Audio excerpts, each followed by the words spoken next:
E esta noite, quero tomar como meu texto o capítulo 10 de 1 Coríntios, começando com o versículo 12. Portanto, aquele que pensa estar de pé, veja que não caia. Não há tentação.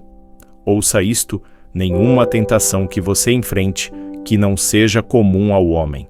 De todo mundo enfrenta a mesma tentação em algum momento de suas vidas, mas Deus é fiel, que não permitirá que você seja tentado além do que pode suportar, mas com a tentação também fará um caminho de escape. Em outras palavras, toda tentação que você enfrentar, há um caminho de escape. Deus o provê se você conhece Cristo. Agora, há muitas histórias na Bíblia sobre jovens que disseram não e mudaram a história. A primeira que quero mencionar é uma que você provavelmente nunca ouviu. O nome dela é Vasti. Ela era rainha da Pérsia, a esposa de Xerxes, que reinou desde a Índia até a Etiópia. Pense em todo o petróleo que ele tinha e provavelmente nem sabia. Um dos monarcas mais ricos que já existiram.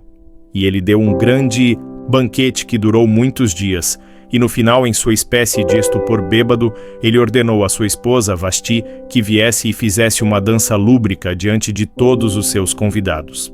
E ela surpreendeu todo o mundo de líderes reunidos ao recusar. Ela disse, não vou vir e expor meu corpo àqueles homens lascivos. Ele enviou uma segunda mensagem e a ameaça foi que ela não seria mais rainha. Ela perderia todas as suas riquezas materiais e toda a sua fama. Mas ela devolveu a mesma mensagem. Não. E ela mudou a história porque foi deposta como rainha. Ela se perdeu na história, mas por causa dela, Esther se tornou rainha e o povo judeu foi salvo. Até hoje, o povo judeu celebra um grande feriado porque uma mulher disse não e abriu as portas para a salvação do povo judeu porque havia um homem como Hitler que era o primeiro-ministro do país. E ele havia determinado destruir e matar os judeus. Agora, a Bíblia tem muito a dizer sobre sensualidade e libertinagem e vulgaridade. A palavra libertinagem significa a tendência de incitar desejos luxuriosos. Sensualidade significa o apelo planejado aos sentidos físicos para gratificação pessoal. A Bíblia diz para nos abstermos dos desejos carnais. Isso é sensualidade, que guerreia contra a alma. Elas estão em guerra contra a sua alma e seu espírito. E a Bíblia diz para nos abstermos delas, manter-nos longe delas. Então a Bíblia usa outra palavra, réprobos. Esses são os totalmente depravados. Suas consciências estão mortas ou entorpecidas. Eles não podem mais corar. Perderam a capacidade de discernir entre o bem e o mal. E em Romanos 1:28 diz, e assim como eles não gostaram de reter Deus em seu conhecimento, Deus os entregou a uma mente réproba para fazerem aquelas coisas que não são convenientes. Em outras palavras, Deus os entregou e disse, vão em frente. Tenham toda a vulgaridade e todo o sexo e sexualidade que quiserem. Eu não vou te incomodar, não ainda, mas tenha certeza de que seus pecados irão encontrá-lo e você estará no julgamento. E Paulo escreveu para o jovem Timóteo e disse, estes também resistem à verdade, homens de mentes corruptas, réprobos quanto à fé. Em outras palavras, eles rejeitaram a Cristo por tanto tempo que sua consciência está morta e entorpecida e seus corações ficaram duros. E mesmo se o Espírito de Deus falar, eles não podem ouvir. É por isso que é importante vir a Cristo. Enquanto você é jovem e é importante vir a Cristo agora, se o Espírito de Deus estiver até sussurrando para você, dê sua vida a Cristo, porque pode chegar um momento em que sua consciência estará morta e você não poderá mais ouvir Deus falar. Vasti disse não. Agora, Vasti, você vai perder seu trono. Você vai perder suas riquezas. Você pode perder sua vida, ela disse. A resposta ainda é não. Qual é a sua resposta esta noite para essas coisas que estão erradas? Para mentir, para a luxúria, para a ganância, para o preconceito racial? Qual é a sua resposta? Você vai disciplinar seu corpo? Você vai se firmar nas convicções de Cristo e no que a Bíblia ensina? Ou vai ceder e seguir pelo caminho largo que leva à destruição? ou você passará pela porta estreita e seguirá o caminho estreito que leva à vida eterna. Qual será? Você tem uma escolha esta noite. Deus nunca forçará suas opiniões sobre você. E então outro jovem se chamava Daniel, e a Escritura diz que Daniel propôs em seu coração que não se contaminaria com a porção das carnes do rei, nem com o vinho que ele bebia. Agora Daniel era um jovem com propósito. Ele havia sido capturado em Jerusalém quando os exércitos de Nabucodonosor invadiram Jerusalém. Ele havia sido capturado e foi levado a 2.400 quilômetros de distância através do Crescente Fértil para a Babilônia, 24 quilômetros de casa. Agora, 2.400 quilômetros de casa. Sem aviões, sem automóveis. Dias e semanas de viagem. Mas ele estava determinado a servir a Deus. Ele não podia ter mais de 12 ou 15 anos de idade. E Nabucodonosor, o grande rei, havia levado cativos de Jerusalém para a Babilônia e ordenou que esses jovens, nos quais não havia defeito, fossem instruídos e criados em sua corte para que pudesse usá-los. Ele queria usar esses jovens judeus porque sabia que eles tinham um dom especial, e durante o período de treinamento trouxeram os melhores vinhos e as melhores comidas e todo o conforto que você pode imaginar na corte de Nabucodonosor. Mas Daniel disse: não, eu não quero o vinho do rei e não quero as melhores comidas. Quero dormir no chão, não no colchão de penas. Quero levar uma vida muito simples e autodisciplinada. Como é diferente daqueles que não podem esperar para sair de casa e aproveitar. Mas não Daniel. Daniel estava longe de casa, e ninguém saberia se ele fizesse algumas dessas coisas. Ninguém saberia se ele tivesse uma garota e dormisse com ela. Ninguém saberia se ele ficasse bêbado com o vinho do rei. Ninguém saberia lá em Jerusalém. Ele poderia ter ganho popularidade indulgindo-se, mas este não tão cedo em sua juventude o preparou para o grande não quando ele era primeiro-ministro da Babilônia e foi jogado na cova dos leões porque não comprometeria sua fé em Deus. Nós nos contaminamos comendo demais, bebendo álcool em excesso, usando drogas, passando muito tempo assistindo televisão ou indo ao cinema. Em Lucas, Jesus disse no capítulo 21, e olhai por vós mesmos, para que a qualquer hora vossos corações não sejam sobrecarregados com glutonaria e embriaguez e os cuidados desta vida, para que aquele dia vos venha de improviso. O apóstolo Paulo disse: não deis lugar à carne para cumprir os desejos dela. Pedro disse: porque em tempos passados andamos em lascívia e concupiscência, em glutonaria, banquetes e toda sorte de coisas más. A Bíblia diz que devemos disciplinar nossas mentes, devemos disciplinar nossos corpos, devemos disciplinar nossos corações pela nossa fé em Cristo. E depois havia outro jovem chamado José, e ele foi vendido no Egito por seus irmãos e se tornou escravo de um homem chamado Potifar. E Potifar tinha uma esposa muito bonita. Agora José era forte e bonito, e no Gênesis, no capítulo 39, se você quiser ler a história, conta a história da tentação de José. A esposa de Potifar meio que se apaixonou por José porque José se tornou o chefe de toda a casa e gerenciava os negócios de seu mestre. E ela via esse jovem bonito e vigoroso caminhando pela casa e nos jardins e em todos os assuntos comerciais todos os dias. E ela se apaixonou por ele. Ela disse: venha e deite-se comigo. Ele disse: não. Ele disse: não posso desobedecer. Meu mestre que confiou tudo isso a mim para me deitar com sua esposa, e não posso pecar contra Deus, o Deus de meus pais. Agora ele estava longe de casa, lá no Egito. Quem saberia? Mas ele disse não. E quando ele disse não na última vez, ele fugiu dela, quando ela o agarrou e deixou seu casaco para trás, e começou a gritar e chamar pelos servos, e disse que ele tentou estuprá-la, o que não era verdade, mas ela disse isso e o mestre Potifar o jogou na prisão. E muitos de vocês conhecem a história de como ele foi para a prisão e como, através de uma série de circunstâncias, ele também se tornou o primeiro-ministro do Egito e governou o Egito sob Faraó. Deus o vigiou e o promoveu porque ele tinha a força que Deus lhe deu para dizer não quando foi tentado. Agora, sexo não é pecado. o sexo foi dado a nós por Deus para propagar a raça humana e para prazer dentro dos limites de certas regras que Deus estabeleceu dentro do casamento. E as marcas de um cristão são autocontrole e autodisciplina. E Paulo escreveu a Timóteo e disse: conservai-me puro. Como você pode permanecer puro em um mundo como o que vivemos?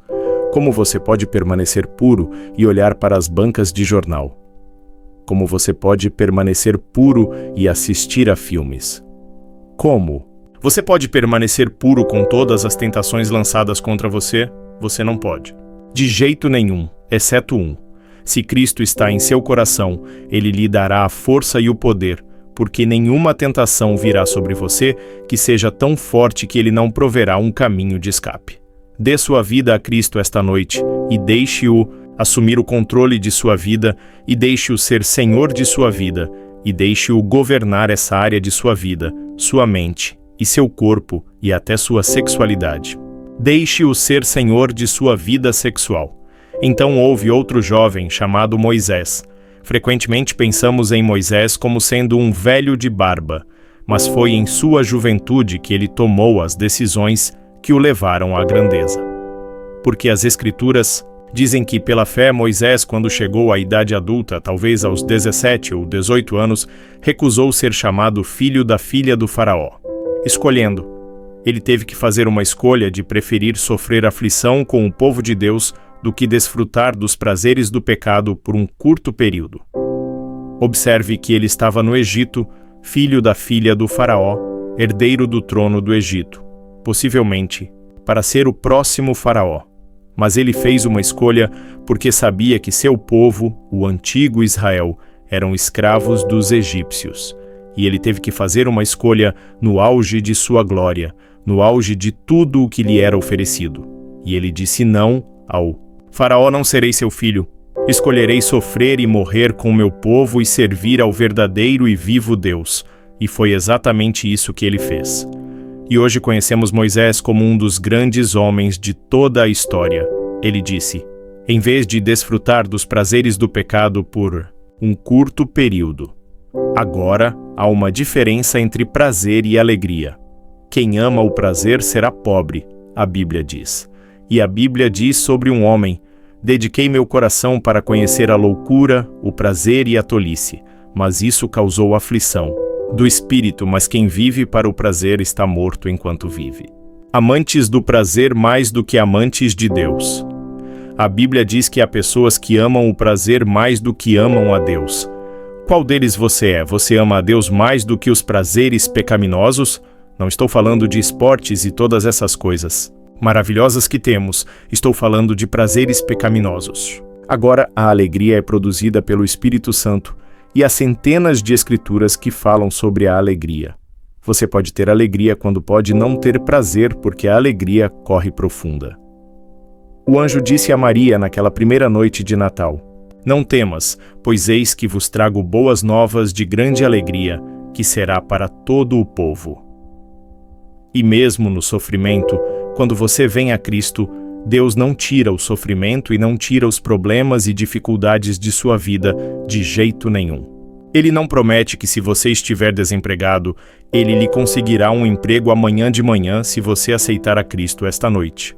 Ele promete que lhe dará graça, força e alegria através de tudo. Bem-aventurados sois quando os homens vos odiarem, Ele disse, e quando vos separarem de sua companhia, e vos vituperarem e lançarem fora o vosso nome como mal por causa do Filho do Homem.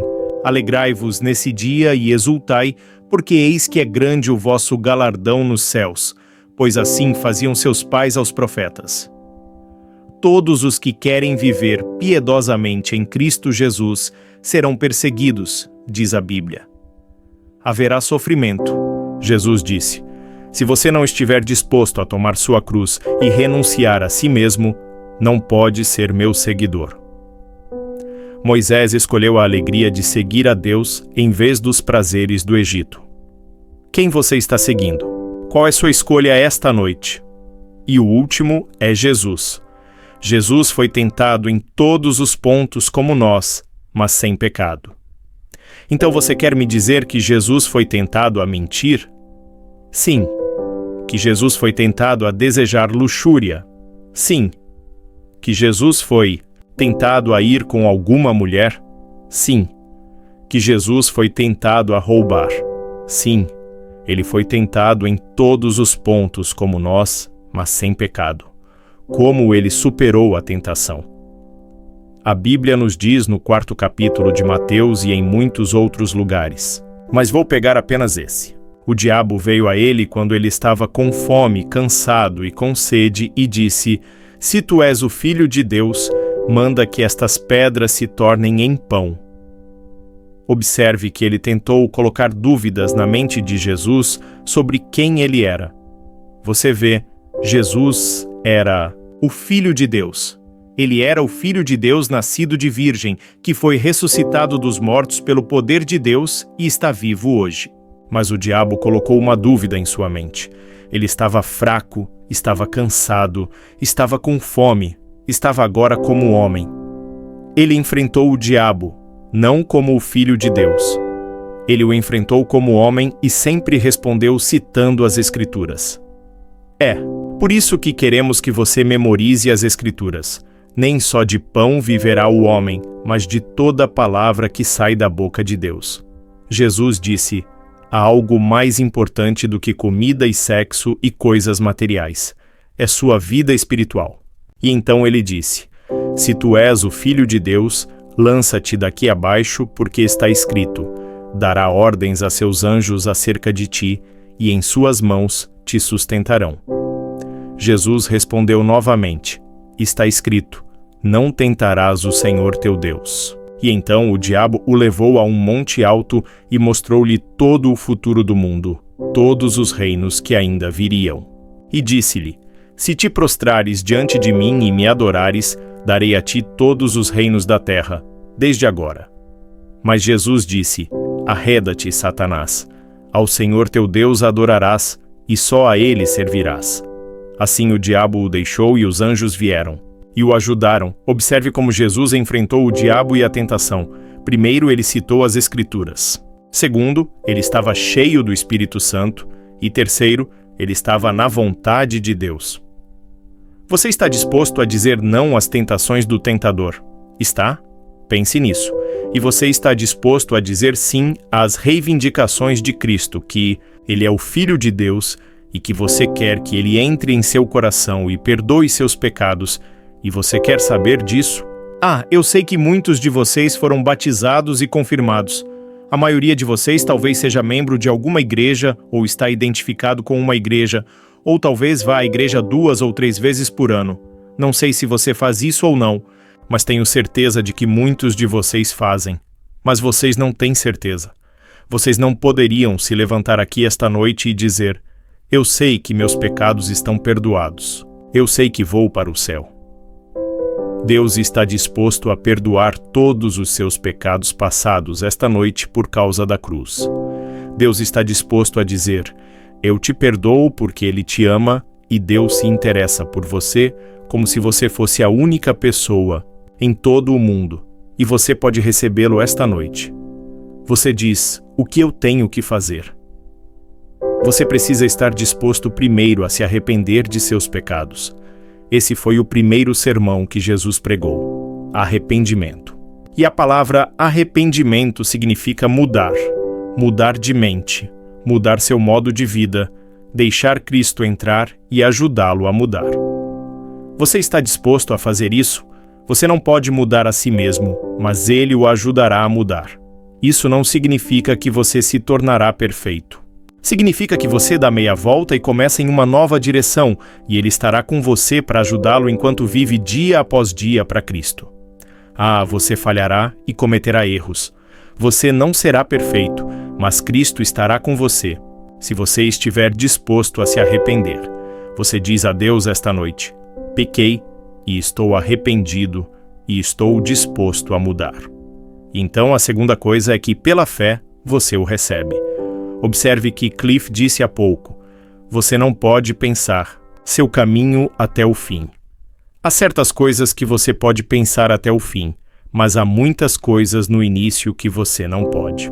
Você vem como uma criança e diz: Senhor, não entendo tudo, mas eu o recebo em meu coração esta noite pela fé. Porque pela fé sois salvos por graça, e isso não vem de vós, para que ninguém se glorie. Pela graça sois salvos.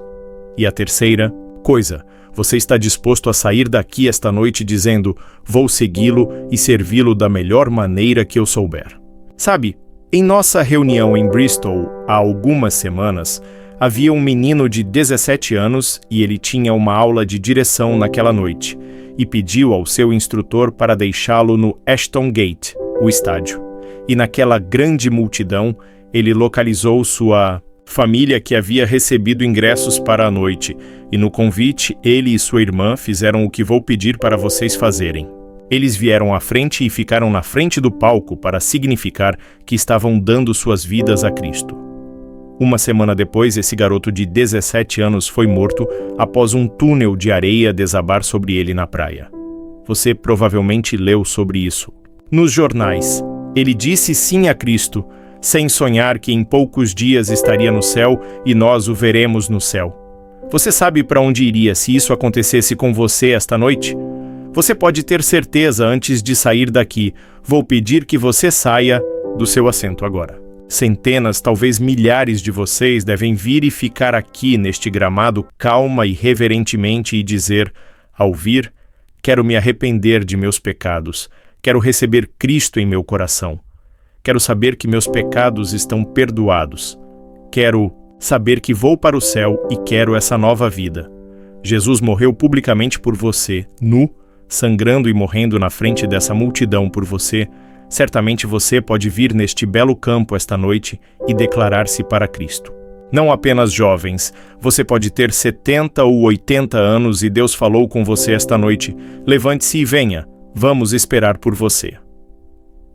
Esta noite, enquanto você vê milhares saindo das arquibancadas aqui no estádio para vir ao palco para indicar seu desejo de entregar seu coração e vida a Jesus Cristo.